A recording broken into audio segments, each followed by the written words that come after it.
Alors, bonjour, bonsoir. C'est ça. Ici, on est à midi, là, mais dans, comme en Europe, là, il doit être 18 heures, en tout cas en Afrique, 7 heures aussi. C'est, on est à notre septième midi conférence en sécurité alimentaire.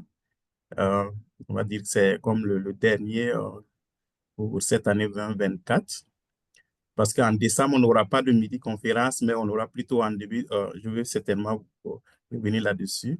À la semaine prochaine, donc en début décembre, on aura la troisième édition du colloque CRS.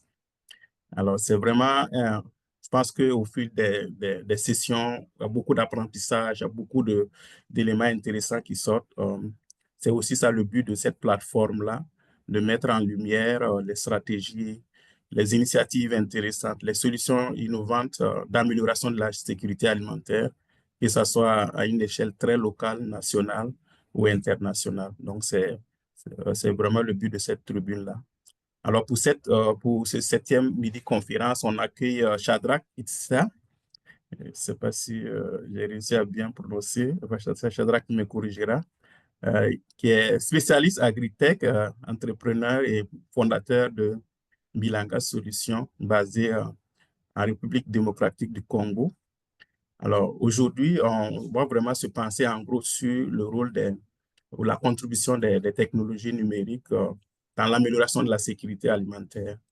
On prend le cas effectivement de la RDC Congo, mais certainement il y a des liens qui peuvent se faire dans d'autres pays. Donc, on aura en gros trois parties. Donc, dans un premier temps, je vais permettre à Shadrach de se présenter comme il faut. Moi, j'ai vraiment fait une brève présentation. Tu pourras te présenter comme il faut. Après, justement, prendre une trentaine de minutes en gros, présenter que ce soit le contexte au niveau de la RDC, ce que vous mettez en avant aussi dans le cas de Bilanga Solutions en termes d'initiatives intéressantes. Et on aura un temps après d'échange, donc des commentaires, des questions, d'apport, justement pour amener cette discussion, cette réflexion-là. Et en troisième partie, on aura deux personnes que je nomme Plandi et Oran, justement, qui vont pouvoir nous apporter des messages clés de cette session. Après, donc, on aura un temps pour clôturer le tout. Alors, si vous êtes d'accord, je vais arrêter mon partage et permettre à Shadrach d'essayer de faire le partage de son côté. Ça ne fonctionne pas.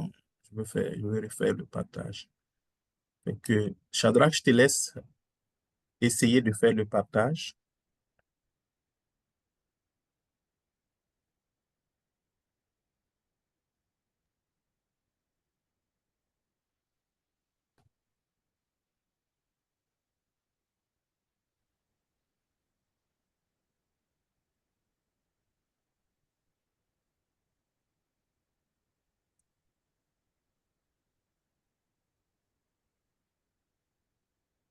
Ok, j'espère que vous voyez bien mon écran. Peut-être juste mettre en mode présentation. Parfait. C'est Donc, bon? te laisse te présenter et puis faire ta présentation. Après, on aura un temps. D'accord. Bonjour à tous, bon après-midi, bonsoir.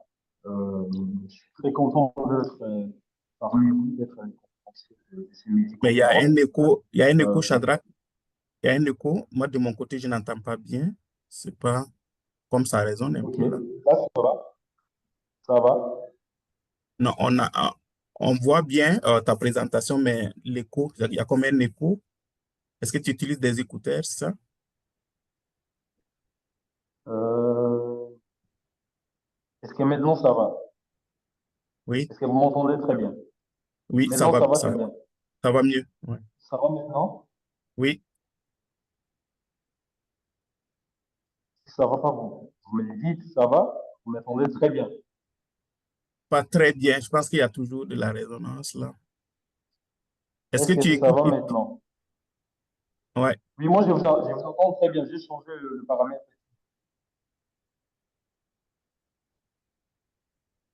Ça va pas toujours? Il y a comme un Bon, bruit de fond je là. vais. Ok. Est-ce que maintenant ça va? C'est parfait maintenant. D'accord, C'est pas. ok. Ouais. D'accord, ça marche. Comme je disais, Je suis très content d'être là et de parler sur la contribution des technologies numériques pour l'amélioration de la sécurité alimentaire en RDC. Euh, voilà les sommaires.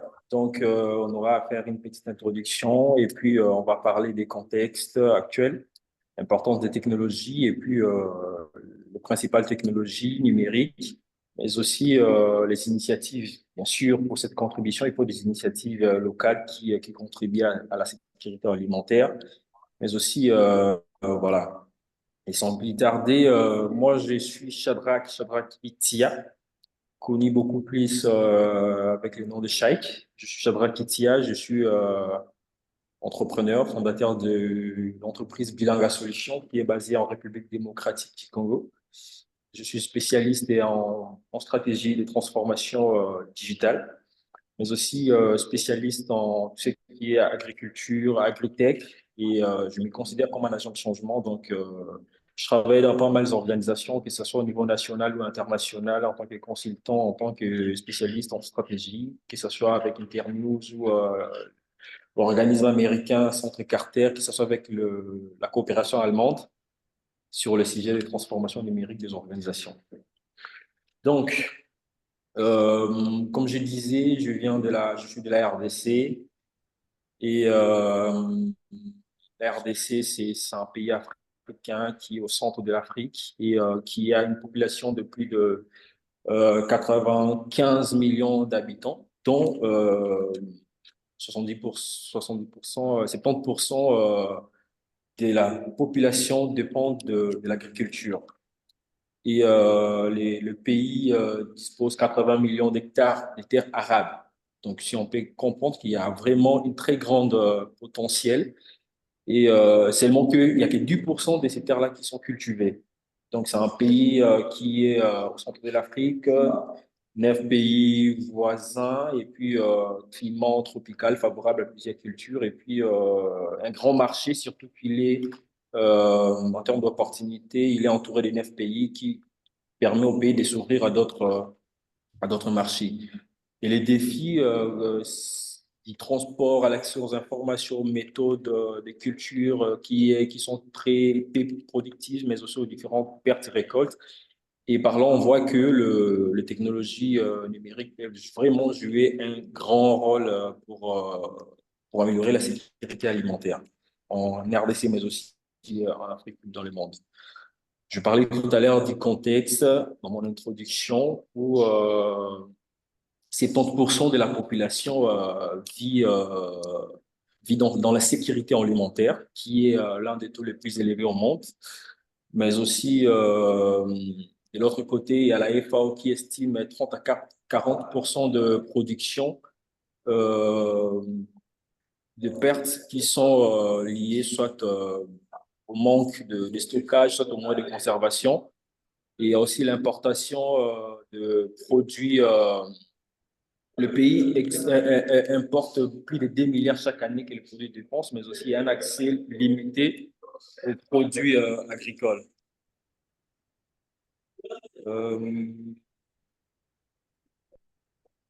et comme vous le savez très bien, il y a toujours la technologie a sa place dans cette lutte contre l'insécurité alimentaire. Pour renforcer la sécurité alimentaire, la technologie aussi a sa place.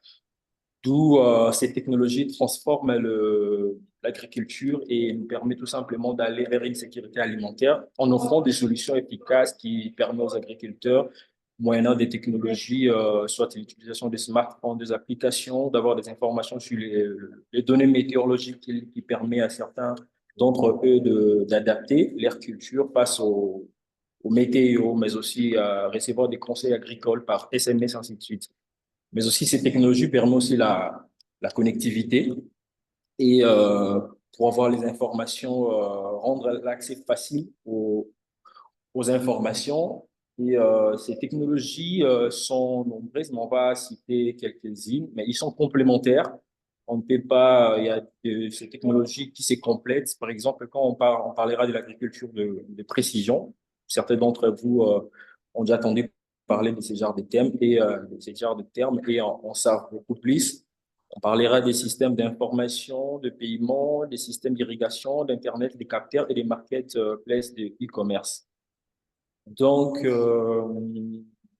je vais vraiment, ce sont des sujets un peu qu'on trouve des informations généralement en ligne. Ouais, je vais mettre un focus sur l'impact, sur la solution au niveau local, ce que ça apporte en termes de sécurité alimentaire. Donc, permettez-moi, je vais ne pas aller en profondeur pour expliquer, détailler toutes ces technologies.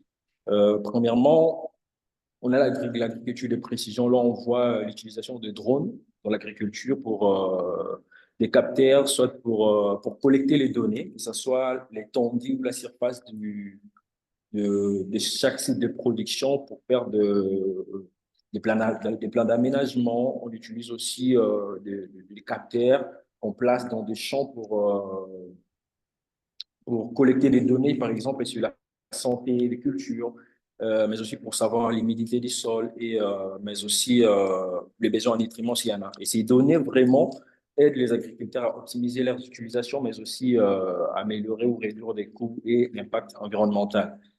Et comme autre solution, on a le système d'information qui tout simplement permet aux agriculteurs d'avoir des informations sur les météos, comme j'avais dit tout à l'heure. Est-ce qu'il va pleuvoir? Demain, c'est quoi qui dit les météos par rapport à demain? Et si je suis un agriculteur ou un producteur de tomates, comment est-ce que je peux adapter mes cultures face aux conditions météorologiques? Et ces informations sont souvent par SMS ou par les technologies USSD. Et il y a aussi côté paiement, là, en Afrique, il y a les paiements mobiles qui impactent vraiment le quotidien des agriculteurs qui sont payés via leur téléphone mobile.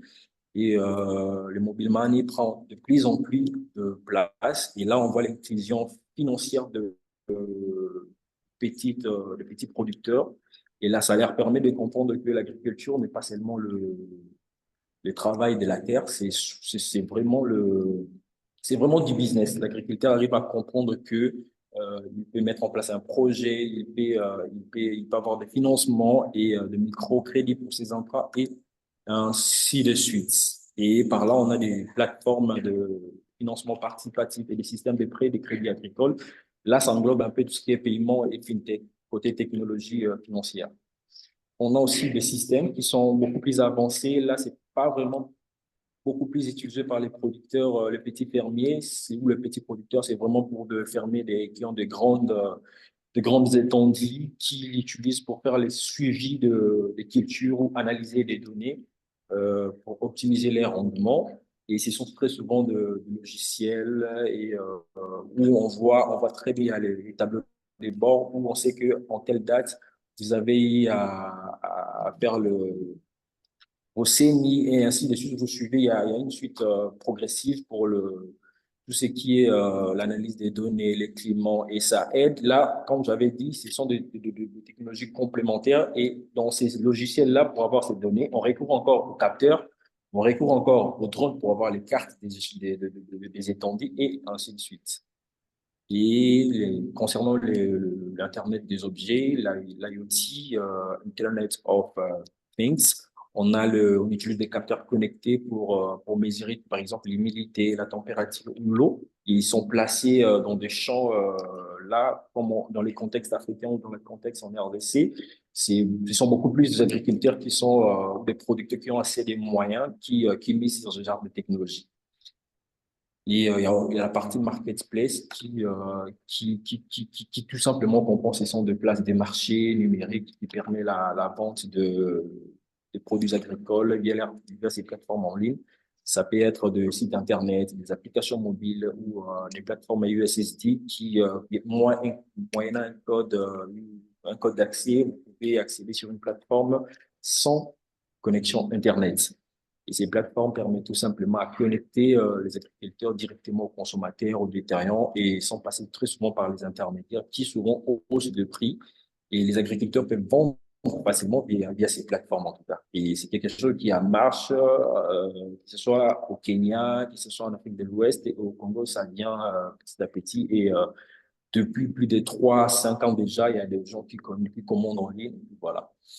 Comme j'avais dit, je préfère pas rester dans des détails, expliquer des technologies, mais je préfère beaucoup plus parler des initiatives locales en RDC qui contribuent à la sécurité alimentaire. D'où, comme parmi ces initiatives-là, nous avons Bilanga, Bilanga Solutions, le nom de l'entreprise qui propose des solutions numériques tout simplement pour améliorer la production et la commercialisation. Et parlant de ces outils-là, comme j'avais expliqué ou parlé tout à l'heure de ces différentes technologies, et bien on utilise ces technologies, quelques-unes, pour proposer des solutions dans la chaîne des valeurs agricoles. Et parmi les services de Bilanga, nous avons le Bilanga Marketplace, qui tout simplement, c'est une plateforme, c'est web et mobile et USSD qui est en phase pilote. La partie USSD qui permet tout simplement aux agriculteurs de vendre leurs produits aux industries agroalimentaires. C'est-à-dire que si vous êtes agriculteur, vous avez la possibilité de vous affilier ou de souscrire à la plateforme. Une fois souscrit à la plateforme, ça vous donne la visibilité sur le website, le site Internet, mais aussi sur l'application mobile, de vous connecter au marché, d'avoir beaucoup plus des acheteurs et ainsi de suite. Donc, comment est-ce que ça marche? Et que l'agriculteur, premièrement, adhère ou souscrit à la plateforme. Et après, de l'autre côté, nous avons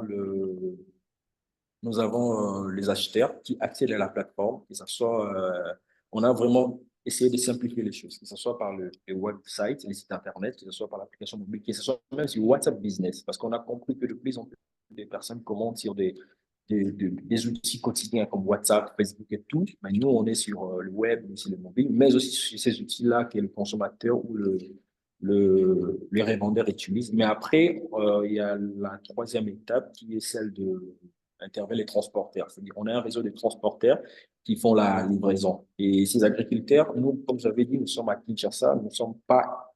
les agriculteurs sont aux environs de Kinshasa, aux provinces qui entourent Kinshasa. Et après, il y a le paiement. Et tout ça, c'est pour renforcer la sécurité alimentaire, mais aussi lutter contre la pauvreté, la faim, mais aussi dans tout ce qu'on fait, comme on privilégie ou on met en avant un accent sur l'égalité des sexes, mais aussi un travail et croissance économique, surtout pour les jeunes. Et il y a le deuxième service, c'est l'agriculture de précision chez Bilanga. Comment est-ce que cette agriculture de précision est utilisée? C'est-à-dire on fait dans ces services d'agriculture de précision, on fait des cartographies par drone, c'est-à-dire on accompagne, on conseille et on accompagne, on offre ce genre de services aux producteurs qui veulent se lancer en République démocratique du Congo, qui souhaitent avoir une cartographie de toutes l'étendue de leur site de production. Une cartographie précise pour la gestion de l'agriculture. On fait des plans d'aménagement pour ces genres de producteurs-là. Et après, on fait aussi les diagnostics phytosanitaires, c'est-à-dire qu'à travers nos drones et des capteurs, comme vous avez dit, ce sont des technologies qu'on utilise pour détecter le culture, les maladies, mais aussi les actions préventives pour protéger les récoltes. Il y a aussi la gestion intelligente par laquelle nous faisons l'analyse des données tout simplement pour orienter et pour servir à la prise de décision des fermiers ou des entreprises qui sont dans l'agroalimentaire.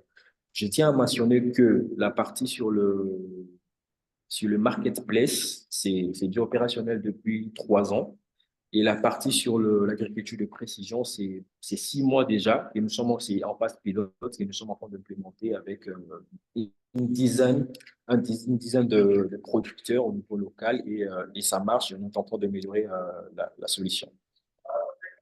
Mais non, on a parlé des services, on a parlé de tout ce qu'on fait, mais c'est quoi Bilanga? Qu'est-ce que Bilanga est actuellement? Actuellement, nous avons plus de 8000 agriculteurs dans la plateforme, dans notre base. Et on travaille avec 13 coopératives, c'est-à-dire que ces 8000 agriculteurs sont répartis dans 13 coopératives qui sont à Kinshasa, mais aussi au Congo central et aux provinces qui sont aux alentours. Et en ces jours, en 2023, et nous avons arrivé à connecter, depuis qu'on a commencé, plus de 1000 agriculteurs, 1500 agriculteurs aux consommateurs urbains. Quand on parle des connectés, ce sont des agriculteurs qui arrivent à vendre leurs produits ou avoir des informations sur ce qui se passe au marché, sur les tendances. Et dans nos objectifs, on essaie de créer aussi de l'emploi pour les jeunes.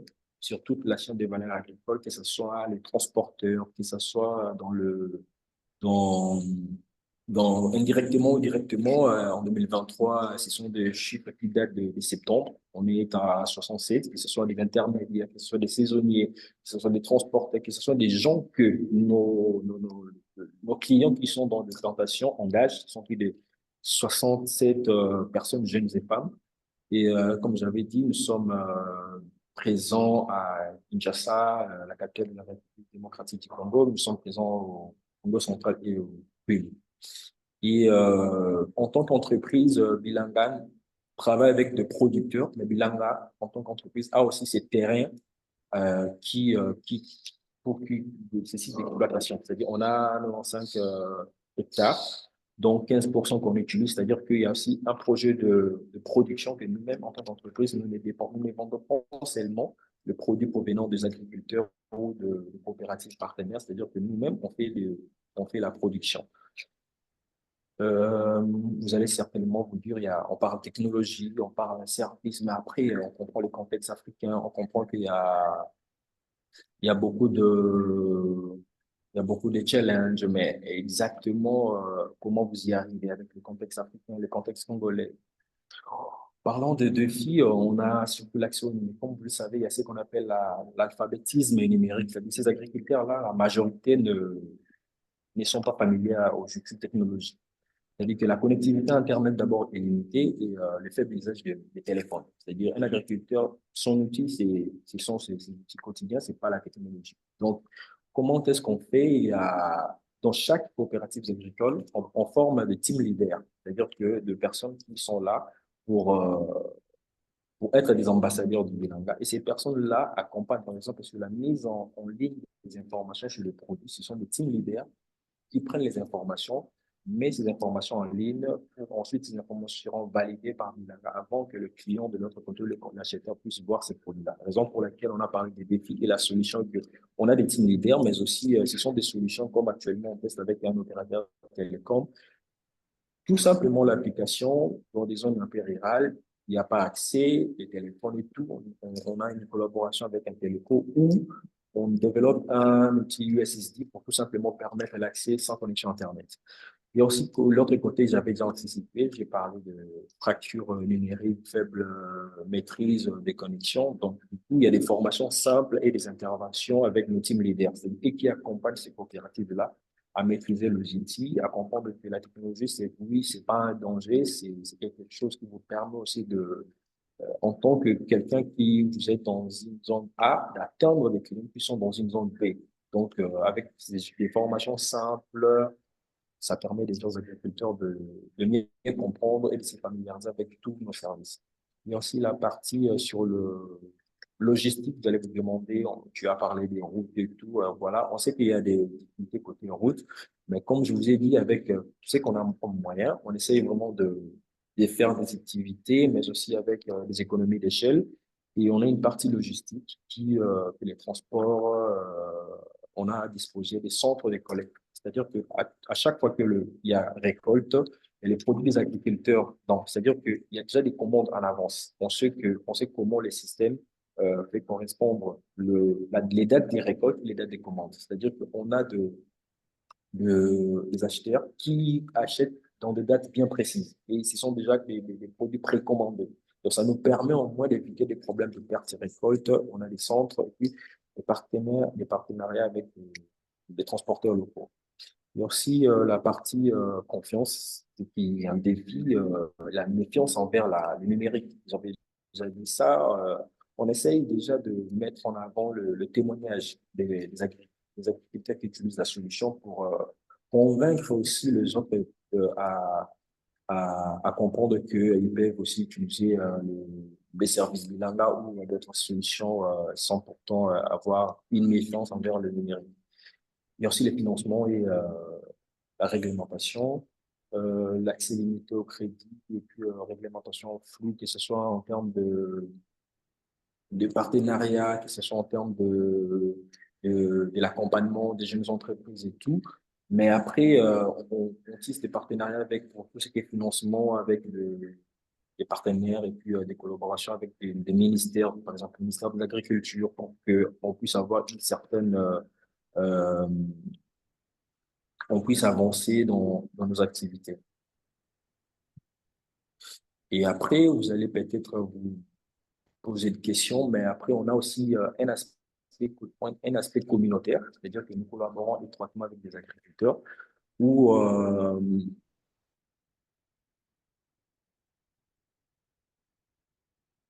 présenter, vous allez comprendre que je suis pas un agronome, donc je suis quelqu'un, je suis en IT, voilà.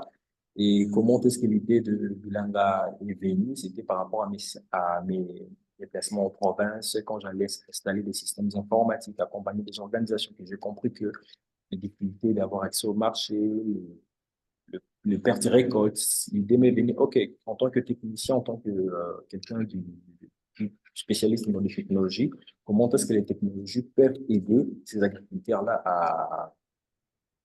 à mieux se connecter au marché, à mieux vendre, ainsi de suite. C'est la raison pour laquelle l'idée de Bilanga est venue. Donc, c'est partant de mes missions en province et de mon profil et de mes compétences que je suis arrivé à me spécialiser dans l'agriculture et technologie, mais aussi à mettre en place avec toute l'équipe de Bilanga.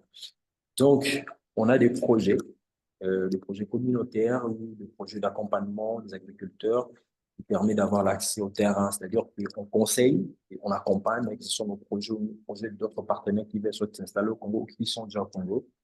Mais aussi on forme l'éducation, on accompagne, on fait comprendre que l'agriculture n'est pas tout simplement le travail de la terre, c'est aussi de la planification, c'est du business. Un agriculteur doit avoir ça. Et le produit, on a des partenariats qui permettent, avec des prix subventionnés, d'avoir des engrais, des fertilisants, et ainsi de suite. Et ensuite, il y a la partie crédit agricole, contrat de collaboration avec d'autres organismes qui, via notre réseau d'agriculteurs, cherchent toujours à accompagner les agriculteurs et ainsi de suite. Je l'ai soulevé dans l'autre slide où je parlais, on a 95 hectares de superficie dont on a cultivé jusqu'à présent 15%. Donc, vous voyez, c'est un grand projet nous-mêmes. On a un site d'exploitation. Et vous allez vous demander, nous exploitons quoi? Actuellement, nous sommes dans le tomate, concombre et aubergine. Et voilà, là, c'est la répartition de terrain. Et qui sont nos partenaires? Les partenariats dépendent des programmes que nous mettons en place, pas forcément partenaires en tant que, ça dépend en tout cas, que ce soit dans le développement de projets, que ce soit dans l'accompagnement, que ce soit nous-mêmes, nos équipes sont formées aussi par ces partenaires, que ce soit avec le Social Inclusive Business de l'UEP France, que ce soit avec les Deutsche Coopération Allemande, la Banque mondiale, et puis dernièrement, on a cette année plutôt avec les centres Carter, avec via les projets Voix et Leadership des femmes, via le financement de Affaires mondiales Canada, où on a implémenté un projet d'accompagnement des agriculteurs, de faire face aux luttes contre le changement climatique, comment faire l'adaptation et l'intelligence financière. Donc, comme vous voyez, ce sont des projets où on met en place avec nos partenaires plutôt, et les partenaires aussi, ce sont des accompagnements techniques, des formations pour les équipes, et ça varie, ça dépend vraiment de l'approche. Et pour ce qui est de prospective d'avenir, actuellement, couvrons que 3 provinces. On est en train de s'épandre, de travailler sur notre expansion, mais aussi nous sommes en train d'élargir nos services, que ce soit les outils que nous sommes en train de développer. On fait des prises en plus, on s'oriente vers des outils qui sont adaptés au contexte congolais. Parce que tout ce qu'on a développé là s'adapte au fur et à mesure chaque jour. C'est-à-dire qu'il y a des enquêtes, il y a des entretiens, il y a des groupes focus qu'on fait avec les agriculteurs. Donc, ce ne sont pas des technologies qu'on a copiées, mais on adapte par rapport à nos réalités. Raison pour laquelle chaque jour, on essaie de nous améliorer et de prendre en compte nos réalités. Toujours dans le perspective, on essaie d'élargir notre réseau de partenaires, que ce soit avec des ONG internationales ou nationales, que ce soit des coopératives agricoles, des transporteurs, tout ça. On développe des partenariats, que ce soit pour l'année qui vient, qui est déjà proche. Donc, on développe des partenariats, mais aussi, on vise toujours à réduire les pertes post-récolte et à augmenter les revenus des agriculteurs. Si un agriculteur arrive à vendre, il va augmenter ses revenus. Donc, pour nous, le cœur de notre métier, ou bien notre vision, c'est aussi d'accompagner ces agriculteurs-là. Parmi l'un de nos objectifs, je voulais dire, et leur permettre de mieux vendre et d'augmenter leurs revenus. Parce que quand il y a un meilleur revenu, il y a un bon niveau au niveau de la société et l'agriculteur peut envoyer ses enfants à l'école et ainsi de suite. Mais aussi, il y a la partie innovation et technologie où, de plus en plus, dans nos perspectives, dans les années à venir, dans les prochains mois, on travaille beaucoup plus sur l'amélioration. Parce que comme vous pouvez le savoir, avec nos gros focus, on reçoit les retours de l'agriculteur et on essaie d'améliorer notre technologie via aussi nos partenaires qui nous appuient via leur expertise, via des formations. On envoie très souvent nos équipes en formation. Et moi-même, j'étais à Québec, c'était au mois de juin, mois plutôt de mai. C'est par là que j'ai rencontré même Ellie. Je me souviens encore aussi, je vis Annie. Donc voilà, on est toujours là en train d'aller comprendre ce que les autres font, participer dans des colloques, mais aussi aller dans des formations pour apprendre et améliorer ce que nous faisons comme travail.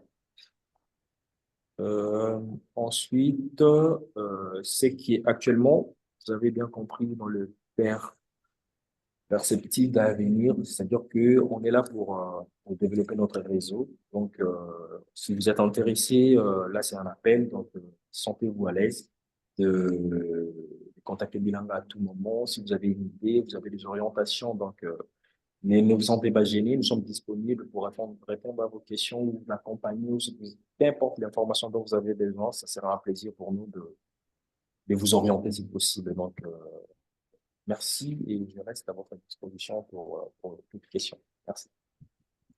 Excellent, excellent. Merci Shadrach. Effectivement, on s'est rencontrés fin avril, début mai. Annie, si tu te rappelles, en fait, tu étais allé faire une communication avec le groupe de jeunes de Logit, là. Shadrach faisait partie du groupe. Donc, ça te permet Ah, ben bonjour. Oui, ça me fait plaisir de savoir que d'avoir vous étiez là. Oui, c'est vrai, je me souviens. d'avoir un contexte là. Excellent. Donc, fait que merci beaucoup, Shadrach. C'est vraiment très intéressant. C'est beaucoup d'informations. Fait qu'on va permettre aux participants d'interagir, de faire des commentaires, de poser des questions. Je vois la main de Ibrahima. Ibrahima, peut-être tu pourras en 30 secondes aussi te présenter. Tu es co-responsable. Je te laisse la parole. Ok, merci Elie, merci Shadrach. Donc moi je suis co-responsable de la maîtrise en sécurité alimentaire. Bravo, vraiment félicitations pour votre initiative. C'est super intéressant et je pense que c'est très prometteur pour résoudre pas mal de problèmes qu'on a en Afrique, notamment liés à la gestion voilà, des récoltes, les pertes. On a beaucoup de pertes et voilà, on a beaucoup d'insécurité alimentaire. Si on arrivait à optimiser un peu, à, à mieux, en tout cas, utiliser les productions pour que ça atteigne les consommateurs, qu'il y ait moins de pertes, là, c'est une excellente chose. Donc, nous, évidemment, c'est sûr que en tant que voilà, de personnel académique, en tout cas, ça nous intéresse beaucoup pour voir justement, voilà, à travers des projets de recherche, comment voilà, les producteurs ils réagissent face à ces technologies et comment est-ce qu'ils adoptent ça, c'est quoi leurs contraintes, etc. Donc, bon, on pourrait peut-être imaginer des projets de recherche dans le futur, mais aussi nos étudiants, nos finissants, bon, c'est quand même c'est très inspirant ce que vous faites. Donc, voilà, Merci. voilà, si on peut reproduire les mêmes initiatives dans d'autres pays, ce serait vraiment génial. Après ça, bon, c'est sûr que en partie, vous avez répondu aux questions que j'avais. C'était surtout par rapport aux contraintes, parce que notamment les contraintes en termes de littératie, bon, on sait que dans nos pays, il y a beaucoup d'analphabétisme, voilà, beaucoup de producteurs ne savent pas lire et écrire. J'ai compris que vous, par exemple, pour les solutions de commerce, de e-commerce, vous passez par des leaders dans les coopératives qui se charge de la mise, en tout cas de la mise en marché, si je peux appeler ça comme ça. Donc, c'est très bien. Par rapport au financement, le financement également, c'est une contrainte énorme de beaucoup de producteurs. Donc, vous avez dit que vous travaillez un peu avec des ministères et tout, mais je ne sais pas si on ne peut pas aller plus loin avec des collaborations avec les structures de microfinance, les banques, pour justement essayer de faciliter donc, le financement de ces solutions-là. Parce qu'il y en a qui sont, bon, le e-commerce et la commercialisation, peut-être c'est plus accessible, hein, mais tout ce qui est capteurs, les drones, etc., là, c'est bon. Ça peut être rapidement coûteux et c'est pas réservé à tout le monde. Sachant que dans nos pays, la plupart, voilà, c'est des exploitations, c'est des petites exploitations familiales. C'est Hmm. pas des exploitations avec beaucoup de moyens. Donc, il faut quand même, dans une perspective de déploiement dans d'autres régions, d'adhésion d'un plus grand nombre de producteurs, ce serait bien de peut-être aussi, je ne sais pas si vous avez fait des évaluations, des impacts que vous avez de vos activités jusqu'à maintenant. Est-ce que vous avez senti quand même qu'il y a eu des changements au niveau des producteurs? Est-ce que vous avez eu des retours positifs? Tout ça, ça va vous aider aussi à déployer plus largement vos activités, quoi. Donc, c'est Ok, ça mes interventions, mes commentaires que j'avais. Merci beaucoup. Merci, Ibrahima. merci, C'est pas, merci. Shadrach, si tu veux réagir. Oui, oui, par rapport aux impacts, on a compris très tôt, en allant proposer le service, qu'il fallait de la formation. Il fallait former. Former non seulement à l'utilisation des outils, mais former les agriculteurs au business, qu'ils puissent comprendre que l'agriculture, c'est le business. Il y a eu changement de mentalité, et puis je peux vous assurer qu'il y a un changement. Je peux dire qu'il y a un changement. Il y a par exemple ceux qui actuellement font de planning, qu'ils soient illettrés, qu'ils ne soient pas allés à un bon niveau d'alphabétisation au moins. Ils comprennent, ils savent comment mettre un petit projet. Donc là, vraiment, pour nous, en tout cas, c'est vraiment un impact. Et maintenant, sur l'utilisation de nos services, oui, on a permis plusieurs agriculteurs. Par les formations, ce sont plus de 300 qu'on essaie de former chaque année à travers des projets, 300 à 500 conformes, dans différentes formations. Et dans l'impact, c'est soit l'augmentation de, des revenus, c'est-à-dire qu'un agriculteur qui est dans une zone A arrive à vendre à Kinshasa. Pourquoi? Parce que Bilanga lui permet d'avoir une visibilité, Bilanga lui permet de se connecter au marché et ainsi de suite. Donc, en termes d'impact, on a, désolé, je pas un slide qui en parle, on a vraiment des agriculteurs, on a des témoignages même sur notre website, que ce soit des coopératives, que ce soit des agriculteurs eux-mêmes qui témoignent de l'impact. Et là, vraiment, c'est documenté. Tu vois, il y a des rapports qui sont restreints liés au projet, des rapports qui sont partagés avec des partenaires où on essaie de mettre tous ces statistiques-là sur les impacts. Donc, voilà. Très intéressant. Merci. J'avais vu une mail aussi. Personne n'a baissé sa main. OK. Ben, en attendant, peut-être qu'il y ait quelqu'un d'autre par rapport Oui, aux structures comme voilà, les institutions de microfinance, les banques, est-ce que vous avez essayé de discuter avec eux un peu pour essayer de... Parce qu'ils ont des lignes de crédit qui sont réservées, par exemple, à l'achat d'intrants, ce genre de à la commercialisation. Mais peut-être que, je ne sais pas, en tout cas, la prochaine étape, ce serait voilà, de leur présenter ces produits-là, leurs bénéfices pour les producteurs, justement en termes de perspective d'accroissement des revenus. Et puis, voilà, parce que les banques, en fait, c'est surtout eux ce qu'ils veulent gérer, c'est le risque là, de non-remboursement. Et Hmm. avec ces solutions, quand même, je pense qu'il y a moyen de réduire pas mal les risques liés aux activités agricoles. Donc, en tout cas, je pense qu'il y a quelque chose à faire au niveau des institutions de financement là. ouais. À, nous sommes en train d'échanger avec des banques, mais on a déjà eu à lancer un programme, mais c'était beaucoup plus sur la formation. C'était sur la formation. Et là, on travaille sur un projet de microcrédit. Et c'est une banque qui s'oriente de plus en plus, qui s'identifie aux agriculteurs, qui mettent en place des moyens pour que les agriculteurs puissent avoir accès aux crédits agricoles. Et nous, on intervient en tant que la partie technique, comment faire le profilage c'est-à-dire que l'identification de l'agriculteur par moyen, la capacité financière ou la capacité de gérer Donc, toute cette partie-là, c'est ce que nous on fait. Donc, on est en train d'échanger avec une banque sur une possibilité le projet est déjà là, mais on réfléchit juste sur la façon dont on va on va les lancer avec des petits producteurs, je précise. Mais avec les producteurs qui ont de grands moyens, il y a déjà des financements qui sont en train d'être effectués. Donc, ils reçoivent des financements allant des 5 000 à 10 000 parce qu'ils ont une grande capacité. Mais parlant de 10 000 dollars américains à 5 000, mais parlant des petits agriculteurs, ce sont des moyens qu'on donne, par exemple, des 100 ou 800 dollars américains. Ça dépend en fait de la communauté, ça dépend de la coopérative, ça dépend des capacités. Donc, il y a déjà des initiatives qu'on a eu à faire avec différentes banques ici.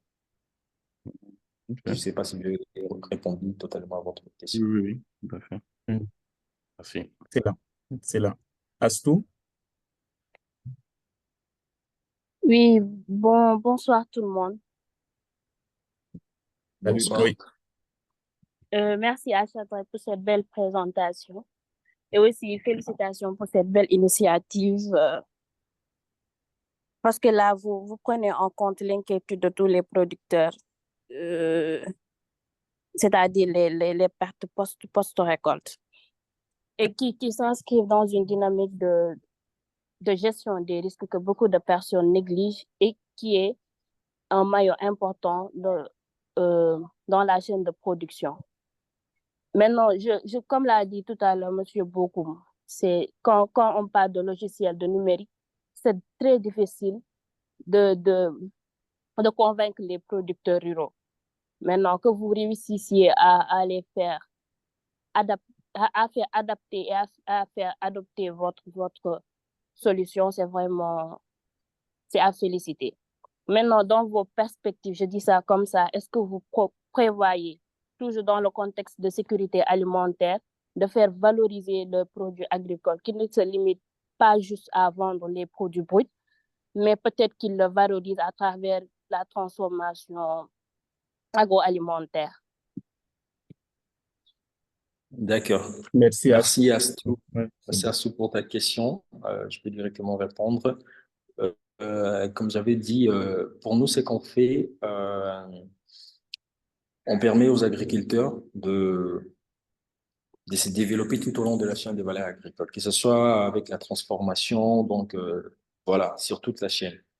Donc, on a des entrepreneurs, on a un réseau des entrepreneurs qui, on sait qu'ils sont dans la transformation agricole, et nous, on a un réseau de producteurs. Par exemple, si on a un transformateur qui est qui transforme de piments, par exemple, il met des piments en boîte, on a des agriculteurs, de producteurs qui lui fournissent des piments et lui transforment. Si par exemple on a des transformateurs qui font des jus d'ananas, nous on a des agriculteurs qui font des jus d'ananas et on sait que par telle fréquence ou mensuellement, trimestriellement, on fournit des ananas à ces transformateurs ou à ces agripreneurs. Donc, il y a toujours des synergies qu'on crée entre nos producteurs et les transformateurs. Mais aussi, on a d'autres agriculteurs qui, à part le fait de produire, ils veulent aussi transformer. Et là, plutôt, ce sont des orientations techniques qui nous orientent. Mais vraiment, on oriente et on accompagne, mais aussi on permet les produits soient transformés localement aussi. Donc voilà, et ça continue dans nos perspectives. Merci. On comprend en fait que en plus du réseau des producteurs, vous avez comme un réseau de transformateurs et puis aussi Exactement. de consommateurs. Donc, tout ça, ça se passe au niveau de votre plateforme Marketplace là ou bien comment ça s'organise? En fait, si vous êtes transformateur, chez nous, vous êtes considéré comme client, comme acheteur. C'est-à-dire que vous, comme un consommateur, comme vous êtes un client pour nous. C'est-à-dire que vous vous connectez sur la plateforme, vous achetez comme tout le monde. C'est-à-dire que si vous faites des jus d'ananas, vous êtes transformateur, vous allez passer par la plateforme, faites vos commandes et ainsi de suite. Par exemple, on a des restaurants ou des hôtels qui passent par la plateforme pour acheter des produits, des légumes, des fruits. Donc, pour nous, un transformateur, c'est un client. Bien qu'on crée des synergies, mais il reste un client pour nous. Ouais, Excellent. Excellent. exact. Akara, Oui, bonsoir, monsieur tu dois être Ouedraogo. au Togo, c'est ça? Parce que Bonsoir. Oui, c'est bien le Togo, c'est bien le Togo. ok. Également, merci. Bonsoir, Shadrach. Bonsoir à tous les participants. Bonsoir, Akara, Mais- bonsoir. et, Monsieur Shadrach, vraiment, félicitations pour votre noble initiative, vraiment qui concourt à la sécurité alimentaire, à la lutte d'abord contre l'insécurité alimentaire en Afrique en général. Bon, j'ai pris la séance en cours de route parce que j'ai accusé un peu de retard avant de me connecter, faute ensuite à un délestage que nous avons eu dans notre file. Bon, j'ai une petite préoccupation, c'est pour mieux comprendre euh, le rôle, le véritable rôle de votre organisation entre les producteurs et les transformateurs. Est-ce que vous êtes là comme vous jouez un rôle d'intermédiaire, c'est-à-dire vous mettez en connexion les producteurs et les acheteurs, ou soit, ou bien, au fait, quel est réellement le rôle que vous jouez à ce niveau? Je voulais mieux comprendre. Puisque je vois que vous aidez les producteurs à contractualiser avec les transformateurs, vice-versa. Bon, sur ce point de vue, quelle est la plus-value, bien l'intérêt qui revient à votre organisation en ce sens? C'est ce que je voulais comprendre. Merci. Merci, Akara. Ok, Akara, si j'ai bien compris, vous pouvez répéter s'il vous plaît, je me suis perdu là. Je n'ai pas bien saisi la question. Ça, à un moment, ça a entre écouter. Oui, mais D'accord. OK. Je disais tantôt que au cours de votre dernière réponse tout à l'heure, vous avez eu à dire que vous jouez un rôle de connexion ou bien de mise en relation entre les producteurs et les transformateurs, vice-versa. Oui, je voulais savoir de façon concrète, quelle est la plus-value, bien quels sont les bénéfices que cela régénère à votre entreprise? C'est ce que je voulais savoir. votre modèle d'affaires par rapport à l'intermédiation producteur-client, donc que ce Client, tout soit à fait. consommateur, transformateur, Euh, ce n'est pas un secret. Ton micro est fermé, hein, Shadrach. Je ne sais pas si tu tentes de parler.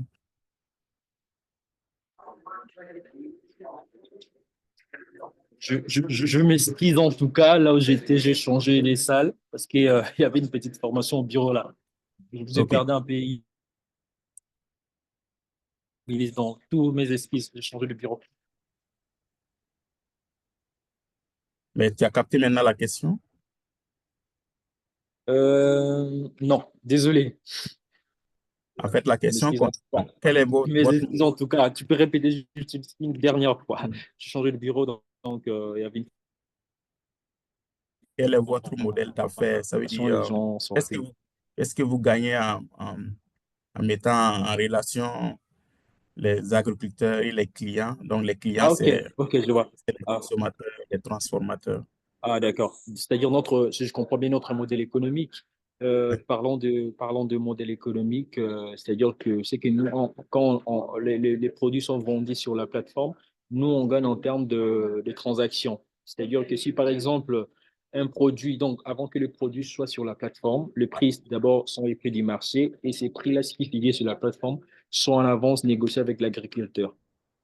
Par exemple, si un produit, bon, j'ai dit n'importe quoi, si un produit est vendu à 100 dollars ou le 10 kilos à 100 dollars, on sait que sur la plateforme, c'est 100 dollars, mais le prix, nous, on gagne le 15 à 10% de ces montants-là. Donc, c'est ça le modèle économique. On gagne 10 à 15% par transaction. OK. Donc, voilà. Par Maintenant, pour les services que nous avons déjà lancés et depuis 6 mois d'agriculture de précision, là, ce sont des services. Un producteur peut s'abonner pour un service de cartographie de son étendue mensuellement, ça dépend. Donc, du coup, pour les transactions, pour la plateforme de vente en ligne, on gagne en prélevant des commissions, des 15 à 10%. Voilà. Parfait, parfait. Parce qu'on a compris. Est-ce qu'il y a d'autres personnes? Je vois Astou, tu veux comme réagir ou c'est une question? C'est une ancienne main. Oui, merci Elie. J'ai une question. OK, Euh, vas-y. oui, je voulais savoir pour les producteurs en zone rurale, est-ce qu'ils n'ont pas de difficulté pour accéder à la plateforme? Est-ce qu'ils ont besoin de connexion Internet ou bien c'est hors ligne? Aussi, préalablement, est-ce que vous octroyez des formations pour ces producteurs-là pour leur permettre de comprendre la plateforme? Comment ça se passe, au fait? Ok. Utilisation. Ouais. Yassou, je pense que vous avez parlé de ces points dans l'un de mes slides. Pour ce qui est de la difficulté des agriculteurs, nous, ce que nous faisons et que nous formons d'abord, tout agriculteur qui souhaite s'affilier, tous les agriculteurs qui souhaitent s'affilier à la plateforme, ils sont formés sur l'utilisation de la plateforme. Et après cela, il y a la partie connectivité. C'est-à-dire qu'il y a des zones, par exemple, où les websites et tout, l'agriculteur n'a pas la connexion Internet. Comment ça se fait? On a des team leaders, c'est-à-dire que les responsables ou les ambassadeurs bilingues dans chaque coopérative. Ces ambassadeurs-là sont formés et ce sont eux qui mettent en ligne l'information sur la disponibilité des produits. Donc, c'est par là qui nous permet un peu de résoudre ces problèmes. Mais là, comme j'avais mentionné, avec un opérateur de télécommunications, nous mettons en place un canal USSD. C'est-à-dire, c'est une technologie où quand vous ouvrez votre téléphone, vous mettez étoile dièse, tapez un code, vous accédez et puis ça vous donne accès à la plateforme du Bilanga qui est associé à cet opérateur de télécommunications pour vous voir ou acheter ou mettre en ligne vos produits sans avoir une connexion Internet. Donc, ce sont des possibilités que nous travaillons là-dessus. Donc, voilà. OK, excellent. Formation et puis partenariat et voilà. Parfait. Oran? Oui, bonjour, est-ce que vous m'entendez bien? Oui.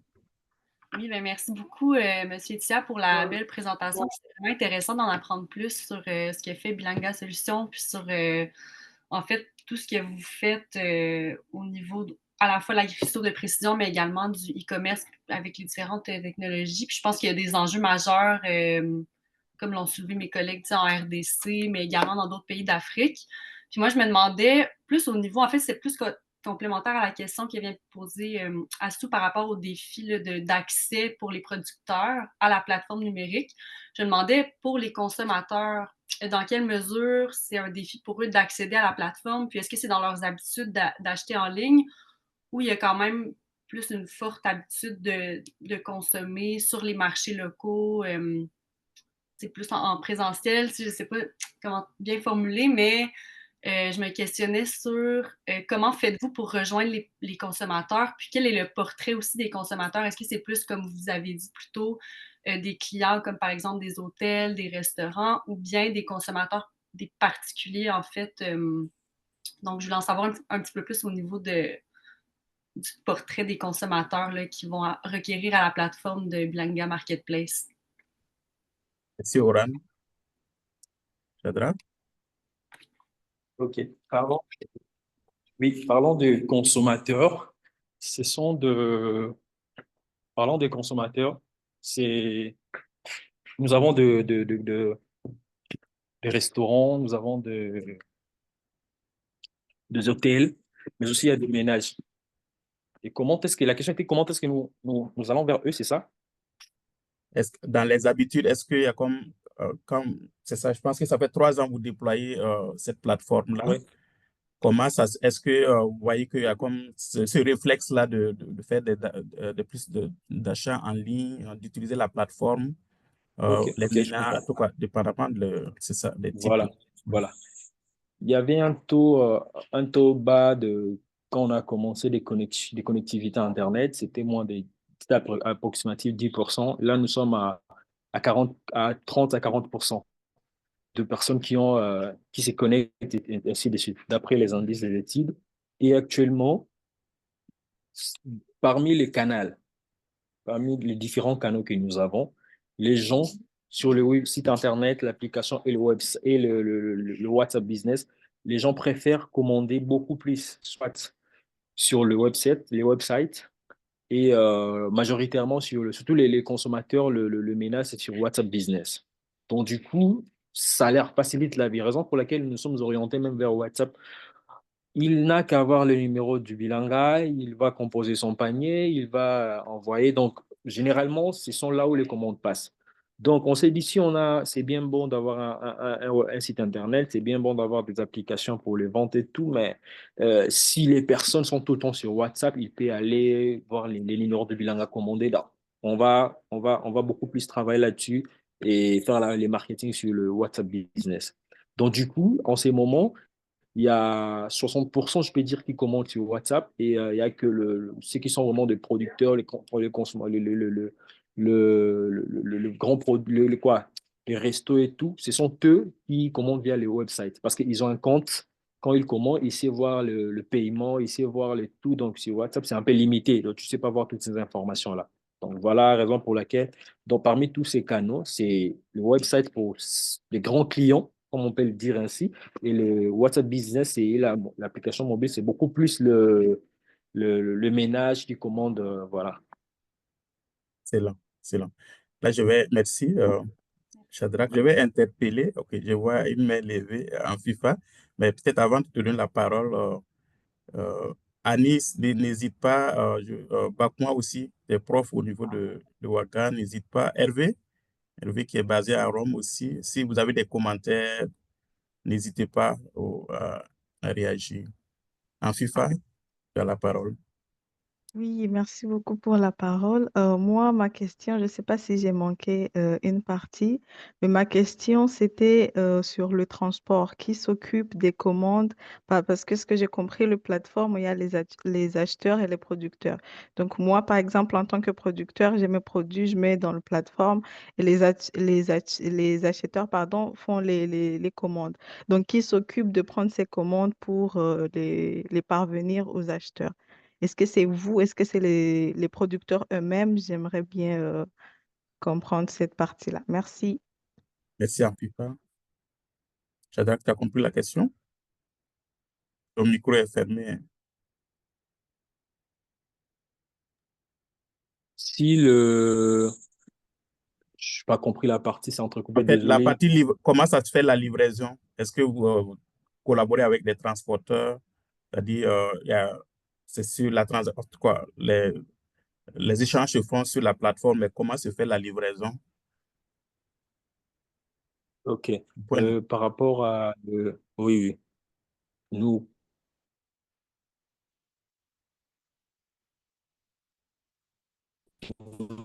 avons ce qu'on appelle généralement les montants à La 3, connexion est instable. 3, 3. Oui, alors Allô, moi, je Shadrach? Allô? il me reste 10 minutes. J'ai déjà presque fini, oui. J'ai déjà presque fini. Euh, D'accord, je finis déjà. Est-ce qu'on a perdu Shadrach? Allô? Oui, tu es là? Oui, désolé. Il y a un souci des connexions, c'est pas toujours facile. Oui, Vous maintenant me c'est captez bon. très bien?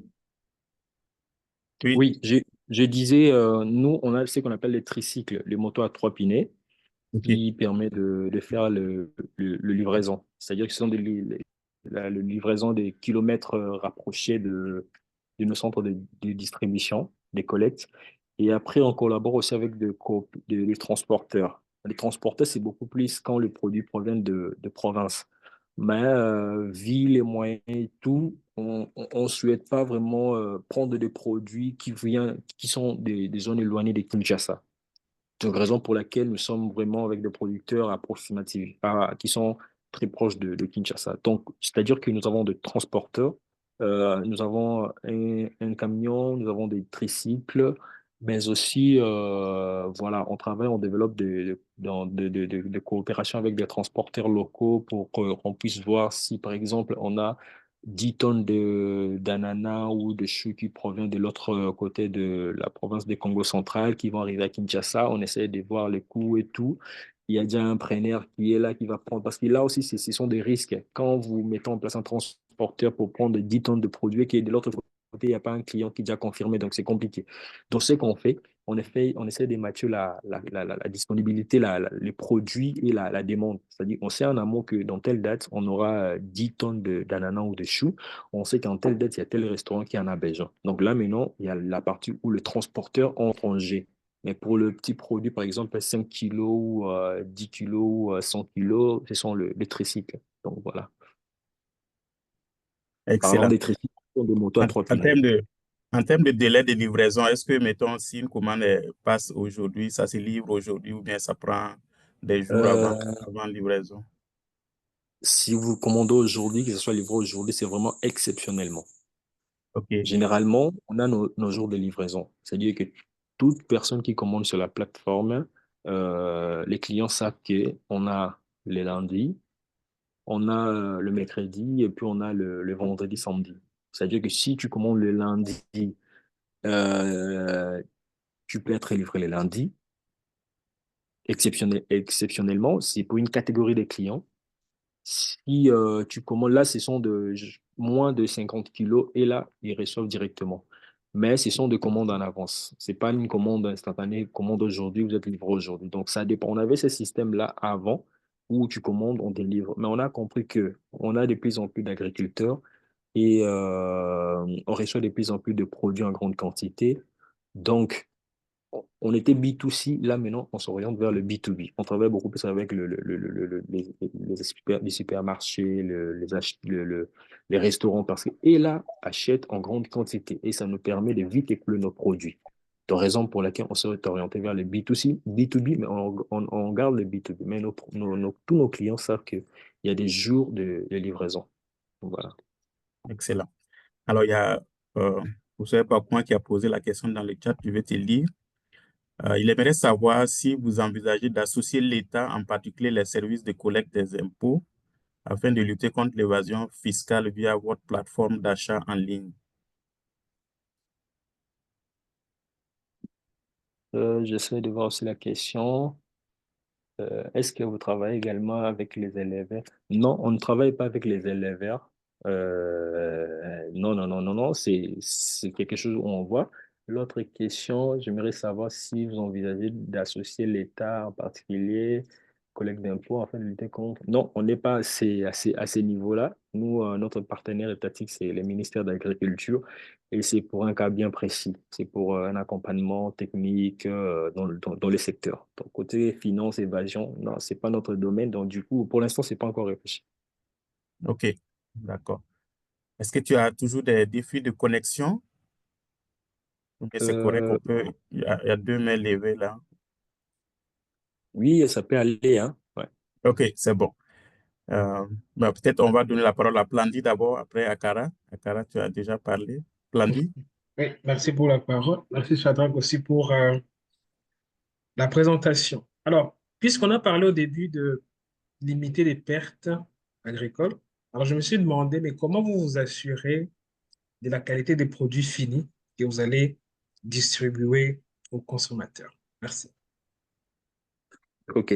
Pour la qualité des produits, c'est-à-dire qu'on a comme j'avais dit, on a des team leaders, on a des ambassadeurs. Avant que le produit puisse aller chez l'acheteur, on a des produits, de team leaders qui vérifient la qualité des produits avant que même les transports, qu'on puisse mettre ça dans le transporteur, dans les transporteurs puissent acheminer chez le client. C'est-à-dire que ces ambassadeurs-là, eux-mêmes sont formés sur la qualité des produits, ainsi de suite. Ce pas vraiment des spécialistes, mais après, ils regardent tout simplement, est-ce qu'il n'y a pas pourriture? Donc, ce sont eux qui vérifient, qui checkent, et puis après, ça va chez les clients. Je ne peux pas vous confirmer qu'il y a vraiment des spécialistes. Non, non. Comme on le sait tous, on regarde, c'est une bonne mangue, ok, voilà, c'est bon, et puis on livre. Donc, est-ce que ça correspond, ça répond à l'hygiène, respect de l'environnement, hygiène, donc on livre. Donc, ce sont les checks qu'on fait avant la livraison. Parfait, parfait. C'est bon. Akara? Merci Hervé. Ok, merci Monsieur Vedravo. Monsieur Shadrach, je voudrais, bon, est-ce que votre modèle tend vers le modèle d'agriculture contractuelle, puisque vu les nombreux aspects dont vous avez fait mention, tels que les commandes avant livraison, cela veut dire que vous livrez selon le marché ou bien selon l'existence d'un marché. Donc, je voudrais également rejoindre la question de M. Plandier en disant, les commandes que vos clients envoient, est-ce que ces commandes-là ne reflètent pas des critères? Par exemple, maintenant, pour un supermarché qui a peut-être besoin des mangues, est-ce qu'il ne vous donne pas peut-être des critères, des normes de production de ces mangues ou bien de ces fruits, etc. Bon, je dis peut-être de ne pas trop, hein. Mais tous les produits qui sont commandés, est-ce que les clients n'exigent pas des normes vraiment spécifiques, des qualités vraiment spécifiques par rapport à leurs commandes? Voilà la question que je voudrais poser. Donc, je voulais vous savoir Oui, si vous êtes dans un modèle d'agriculture contractuelle ou bien comment. oui, généralement, il y a les clients qui posent des conditions sur l'emballage, sur comment est-ce que les produits doivent être livrés, on a des bagues et tout. Donc, raison pour laquelle on tient compte de ces détails-là avant la livraison. On prend compte de toutes les conditions. On fait en sorte de respecter les minimums, les règles d'hygiène avant de livrer. Excellent. C'est D'accord. bon. Mais il y a une question dans le chat. Comment vos employés sont rémunérés? Est-ce que c'est de façon régulière ou par commission, par livraison? OK, on a une petite équipe de 6 personnes. Donc, on a 3 personnes qui travaillent à temps plein et il y a des saisonniers. Donc, ceux qui sont à temps plein, ils ont des contrats. Et ça dépend des types de contrats. Il y a des contrats de prestations et le contrat de travail. Donc, voilà quoi. Ils sont payés et on fait en sorte que nos employés puissent avoir le minimum de base afin de leur permettre de vivre en tant qu'employé, en tant que travailleur. Donc voilà, on est une équipe de 6 personnes, dont 3 en temps plein et 3 autres sont qui sont en Contractuel. temps partiel. Et après, il y a aussi des saisonniers. Quand il y a des grandes récoltes, vous faites appel à des jeunes qui travaillent et puis ils sont payés par rapport à leurs prestations. Mais ils sont payés. Tous nos personnels sont payés. Il y a beaucoup de challenges, mais ils sont payés. C'est là, c'est bon. Parfait. D'autres réactions, Annie? Je ne sais pas si tu avais des commentaires. Je voulais simplement vous remercier, Shadrach, là, pour votre présentation vraiment excellente, vraiment intéressante. J'ai apprécié que vous ayez fait le lien dans certaines diapos avec des objectifs là, du développement. Ça qui permet de bien illustrer les liens que vous pouvez faire avec la sécurité alimentaire. Alors, je voulais simplement vous remercier, puis j'apprécie d'avoir l'occasion de vous avoir recroisé comme ça virtuellement. C'est là, c'est bon. Yannick. Ouais.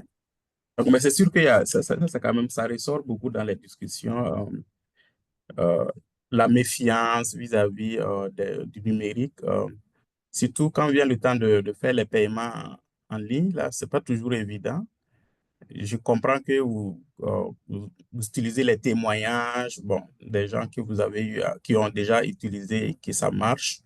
Mais j'imagine qu'au début, c'était pas évident là, de convaincre que ce soit plus on va dire les producteurs d'aller vers les paiements, en tout cas de faire le paiement en ligne. Là, souvent, c'est pas évident. Dans certains cas, même dans les centres urbains, là, il y a toujours cette méfiance là d'utiliser de faire les paiements en ligne. Là.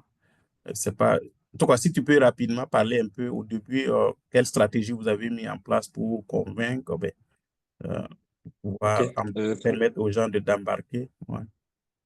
Oui, pour convaincre, on a eu d'abord, parce que ce qu'il faut savoir, au tout début, on achetait le produit pour aller vendre aux clients. C'est-à-dire qu'on publiait sur le produit, sur la plateforme, la disponibilité des produits.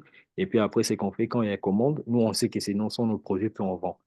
Et vu qu'on recevait de plus en plus de commandes, et on est allé fidéliser les clients, les agriculteurs, par des formations, des opportunités de formation, ainsi de suite. Raison pour laquelle on a gagné leur confiance qui en permet en sorte pour qu'on puisse, ils puissent adhérer à la plateforme, et ils voient les opportunités, l'augmentation de leurs revenus, ils ont su des formations, ils ont un grand réseau, donc tout ça, ça compte en tout cas.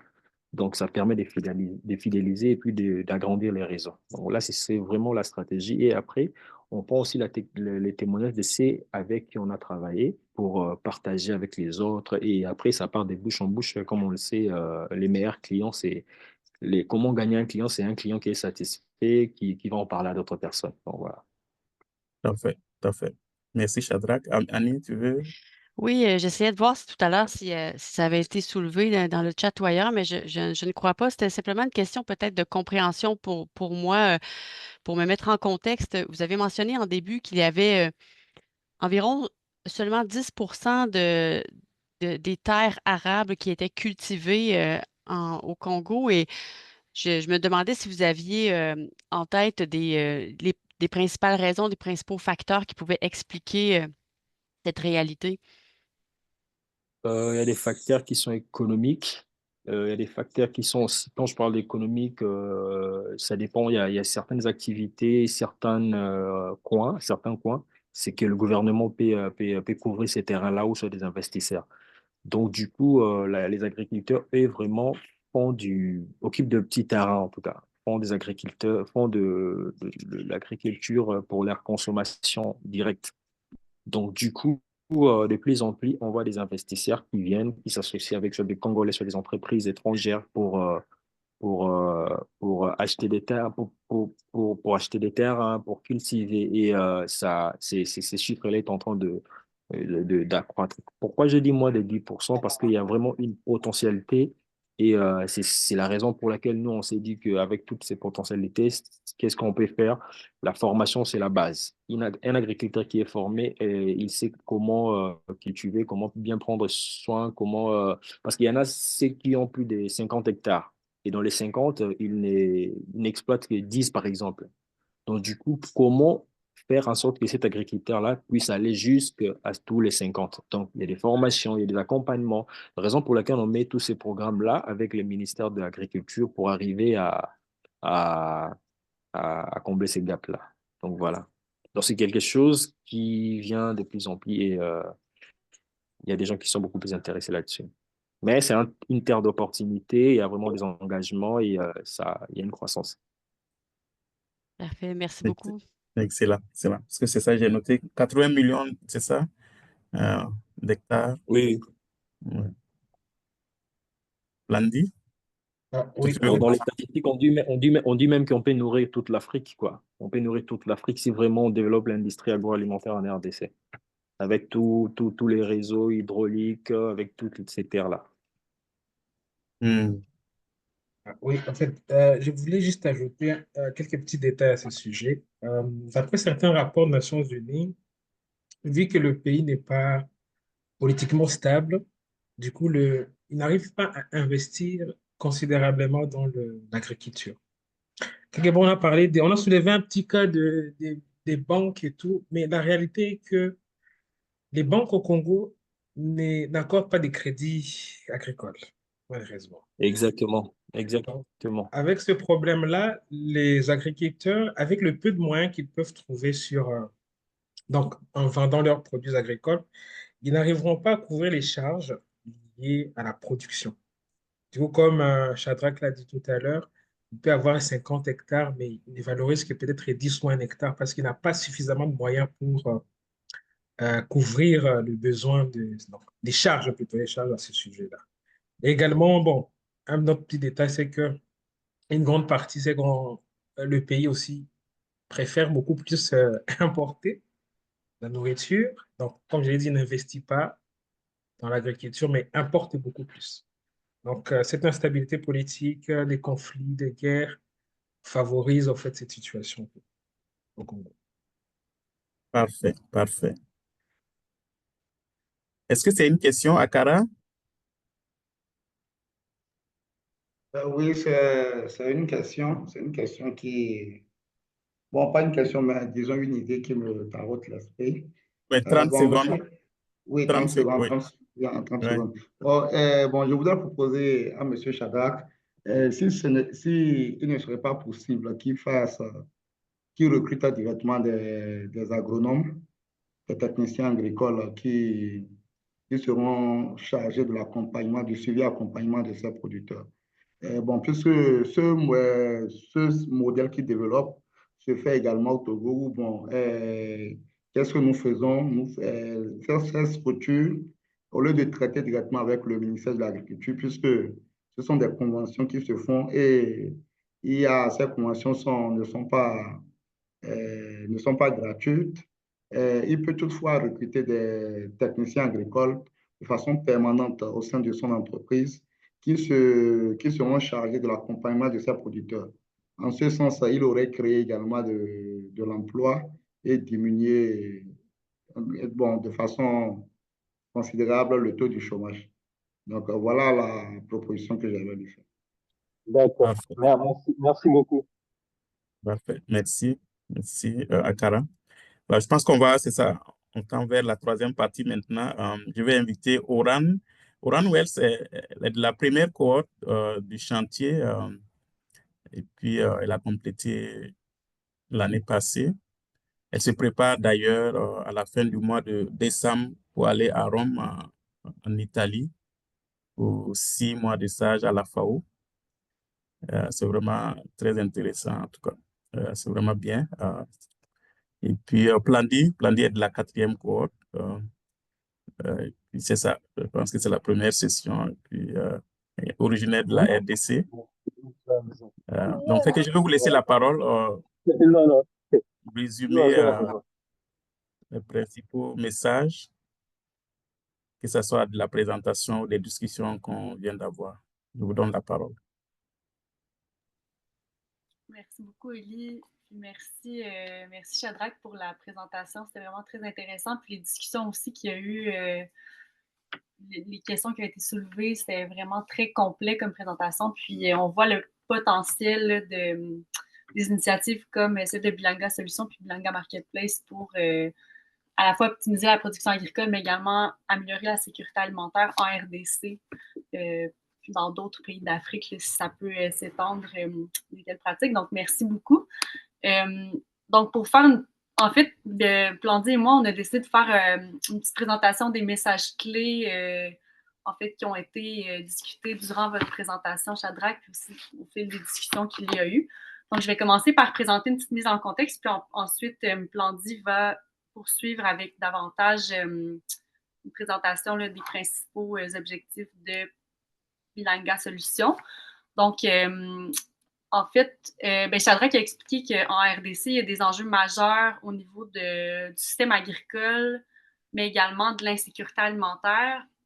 Donc, on en retient que la RDC, c'est un pays où est-ce qu'il y a un taux parmi les plus élevés au monde d'insécurité alimentaire qui touche environ 70% de la population. Donc, les problématiques d'insécurité alimentaire sont exacerbées par des problématiques du système alimentaire local.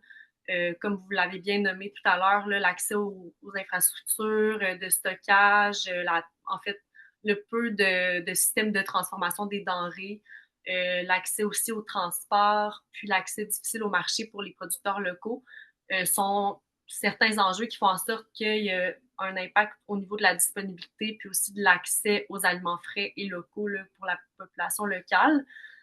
Il y a aussi le fort potentiel agricole qui a été soulevé lors de la présentation. Donc, la RDC, c'est un pays où est-ce qu'il y a énormément de terres arables, en plus d'avoir un climat favorable, puis énormément de ressources, mais qu'il y a une sous-utilisation du potentiel agricole. Donc, seulement 10% des terres arables sont en culture. Sur un total de 80 millions d'hectares, donc c'est très peu, puis il y a vraiment un grand potentiel, d'où l'importance de Bilanga Solutions là, pour avoir des solutions concrètes en travaillant avec les producteurs agricoles. Puis il y a des enjeux tels que les méthodes de culture qui sont peu adéquates, peu mécanisées, des pertes post-récolte élevées, donc qui représentent 30 à 40% de la production qui est perdue, en raison notamment du manque de stockage, manque de conservation, mais également des difficultés en termes de logistique puis de transport, puis qu'en plus, le pays a une certaine dépendance aux importations. Donc, c'est comme un paradoxe. En fait, il y a un grand potentiel de production qui est sous-utilisé, donc fort potentiel aux produits, forte dépendance aux produits importés. Donc, en fait, ce que Shadrach a présenté démontre que les technologies numériques offrent une opportunité stratégique d'optimiser la distribution puis la commercialisation des produits maraîchers.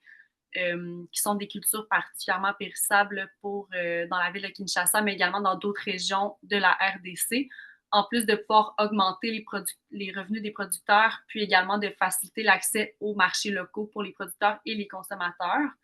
Puis Bilanga Solutions offre des solutions concrètes là, pour le renforcement de capacité en travaillant avec différents acteurs de la chaîne agroalimentaire. Donc, je vais laisser Plandie poursuivre pour la suite. Merci beaucoup, Élie, pour l'opportunité. Puis merci encore, Shadrach, pour la belle présentation. Ouais, merci beaucoup. Alors, au terme de cette conférence, j'aimerais que chacun retienne que cette initiative a un potentiel de contribuer significativement à la sécurité alimentaire, comme Oran vient de le dire à peine. Et en cela, en lien avec la sécurité alimentaire, il améliore beaucoup plus la disponibilité et l'accès à des aliments frais et sains. Vous avez bien entendu combien ils sont beaucoup plus concentrés au niveau des produits maraîchers. Nous savons que les produits maraîchers sont très périssables. Alors, une des solutions que Shadrach a mis sur pied, donc pour la population locale. Et ces initiatives démontrent aussi également un certain potentiel des technologies numériques pour jouer le rôle essentiel dans la gestion et l'utilisation efficace des ressources agroalimentaires en RDC. Vous avez bien vu combien cela permet à optimiser la production agricole et les rendements, donc favoriser également la croissance, l'augmentation du rendement. Et comme je l'ai dit tantôt, pour la disponibilité, ça favorise un accès aux marchés locaux. Au début, il a montré en contexte qu'il y avait une certaine difficulté d'avoir accès à ces aliments frais, donc les maraîchers, les produits maraîchers. Et actuellement, avec la solution, cette initiative de Bilanga Solutions, il parvient à donc faire accéder au marché ces produits locaux-là, qui avaient une difficulté d'être vendus. Et comme il a aussi signalé qu'il y avait certains problèmes de perte, cette initiative parvient à limiter cela. Et nous allons comprendre enfin que dans le contexte où la RDC, comme vous l'avez entendu, cette technologie numérique est en train d'émerger progressivement. Et nous avons compris que l'initiative Bilanga a démontré certaines opportunités. Je me rappelle à un moment donné, il a soulevé un appel à intégrer l'initiative pour plusieurs qui seront intéressés. Et cela permettra à ce qu'on améliore à la fois la production agricole et la sécurité alimentaire du pays, et ainsi pour d'autres pays en Afrique. Sinon, merci beaucoup pour la présence de chacun. Merci d'avoir aussi répondu à cette présentation. Merci. Merci Plandie, merci Oran, merci pour ces messages clés. On retient aussi le fait que Bilanga Solutions met beaucoup l'accent sur la formation, ça développe aussi le pouvoir d'agir, donc le pilier agentivité aussi. Hein. Et puis, je pense qu'il y a beaucoup d'orientation vers les femmes, les jeunes aussi. Ça, c'est vraiment intéressant. En tout cas, merci beaucoup à chaque personne. Merci Shadrach pour la présentation, d'avoir répondu aussi aux questions. Je sais que tu as laissé tes coordonnées. En tout cas, si d'autres personnes veulent, si vous avez des questions, si vous voulez poursuivre l'échange, je pense qu'il va se rendre disponible aussi. Je pense que c'est vraiment intéressant ce que vous faites et ça doit pouvoir inspirer plusieurs dans d'autres pays en Afrique. Qu'on en a besoin parce que, bon, on ne peut pas avoir tout ce potentiel et puis, bon, il y a toujours ces enjeux d'insécurité alimentaire. C'est un paradoxe. Donc, ça met fin à cette midi-conférence. Dans le chat, je vous ai mis le visuel. Comme je vous disais au début, en décembre, on n'aura pas, mais on reprend en janvier. Donc, avec le 8e conférence, là, on sera plus dans une perspective nord-sud en regardant les systèmes alimentaires territorialisés. Je vous ai aussi mis un lien qui va vous permettre finalement d'aller voir en gros l'agenda, pouvoir vous inscrire aussi pour ceux qui n'ont pas encore fait, puis les personnes conférencières pour lundi. Donc lundi, mardi, on a la 3e édition du colloque CRS. Alors, on termine avec ça et je vous remercie beaucoup pour l'intérêt. Mais comme j'aime le dire, ce n'est pas juste un refrain, mais je crois fermement que c'est ensemble qu'on va pouvoir faire régler l'insécurité alimentaire avec ces genres d'initiatives-là. Donc, ça doit susciter cet intérêt, ça doit amener cette créativité de part et d'autre pour qu'on puisse ensemble faire reculer l'insécurité alimentaire. Il y a des questions sur le colloque. Bon, je pense que c'est... Est-ce que c'est... Tu veux réagir maintenant ou bien après, Akara?